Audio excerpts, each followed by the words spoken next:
নমস্কার বন্ধুরা, হজবরল হেসেলে আপনাদের সকলকে স্বাগত। আজ আপনাদের জন্য নিয়ে চলে এসেছি একটি অত্যন্ত উপকারী শাক। দেখুন তো চিনতে পাচ্ছেন কিনা। শাকটা ধুয়ে বেছে পরিষ্কার করে নিয়েছি। কেটে নিয়েছি বেগুন, আলু। এবার কড়াইতে দিয়ে দিচ্ছি সর্ষের তেল। তেল গরম হলে এর মধ্যে দিয়ে দিলাম কালো জিরে ফোড়ন। ফোড়নটা ভাজা হয়ে গেলে এর মধ্যে দিয়ে দিচ্ছি শুকনো লঙ্কা, দিয়ে দিচ্ছি কেটে রাখা বেগুন। ভালো করে ভেজে নেব। এবার দিয়ে দিচ্ছি নুন, পরিমাণ মতো হলুদ গুঁড়ো। বেগুনগুলোকে খুব ভালো করে ভেজে নিচ্ছি।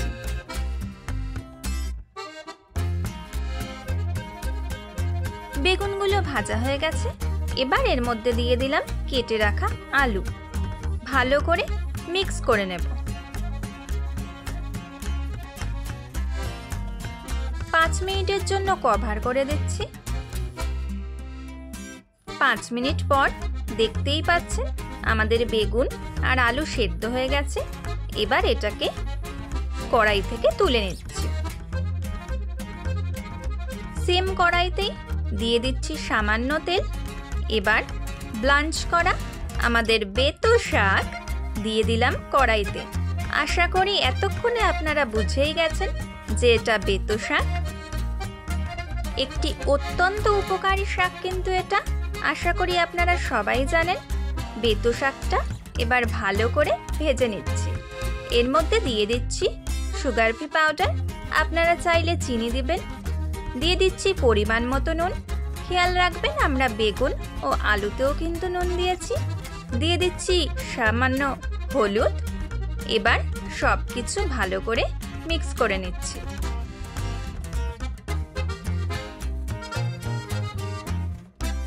বেতো শাকটা ভাজা হয়ে এসছে। এবার এর মধ্যে দিয়ে দিচ্ছি ভেজে রাখা আলু ও বেগুন। সব কিছু ভালো করে মিক্স করে নিচ্ছি।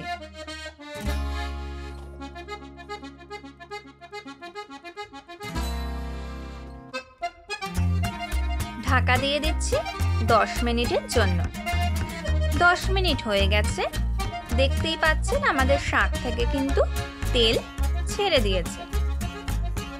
তেলে ঝোলে বেতো শাক একদম রেডি হয়ে গেছে। এবার সার্ভ করে নেব। গরম ভাত ও রুটি যে কোনো কিছুর সাথে আমরা কিন্তু এই তেলে ঝোলে বেতো শাক খেতে পারি, যেহেতু শাকটি অত্যন্ত স্বাস্থ্যকর। রেসিপিটি ভালো লাগলে চ্যানেলটি সাবস্ক্রাইব করে দেবেন।